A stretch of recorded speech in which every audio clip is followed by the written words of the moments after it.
ஒரு பையனுக்கு அவங்க அப்பா காத்தாடி செஞ்சு குடுக்குறாரு. இத வாங்கி அவன் சாப்பிட ஆரம்பிச்சுடுறான். ஏன்னா, அவன நெஞ்சில நெருப்பு எரிஞ்சுட்டே இருக்கணும். அந்த நெருப்பு எரியறது நின்னுடுச்சுன்னா, அந்த பையன் இறந்துருவான்.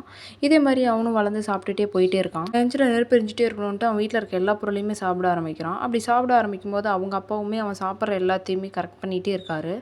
இப்படி ஒரு நாள் அவனுமே அத கண்டுக்காம சாப்பிட்டுட்டே இருக்கான். அப்போ ஒரு நாள் தூண கடிக்கும்போது, தூண் வந்து மேல விழ வந்துருது. அவங்க அப்பா வந்து அவன காப்பாத்திர்றாரு. காப்பாத்திட்டு எந்திச்சிட்டு அவன ஒரு வார்த்தை கூட திட்டாம அப்படியே ஃபீல் பண்ணிட்டு போய் அங்க படுத்து தூங்கிர்றாரு. அப்பதான் அந்த பையன் வந்து ரியலைஸ் பண்றான். ஓ! இதெல்லாம் நம்மளால தான் நடக்குது அப்படின்னு சொல்லிட்டு. டைம் நல்லா மழை பெய்யுது. இதனால அந்த பையனோட அப்பா முழிச்சு நம்ம பையன் எங்க அப்படின்னு சொல்லி பார்க்குறாரு. இப்போ பார்க்கும்போது அவன் மலை மேல இருக்கான். அப்ப இவன் கையில இவர் ரெடி பண்ண காத்தாடி எடுத்துட்டு அவன பார்க்க போறாரு. இவரு போய் பார்க்கும்போது அந்த பையனோட நெஞ்சில இருக்க நெருப்பு அணைஞ்சு போச்சு.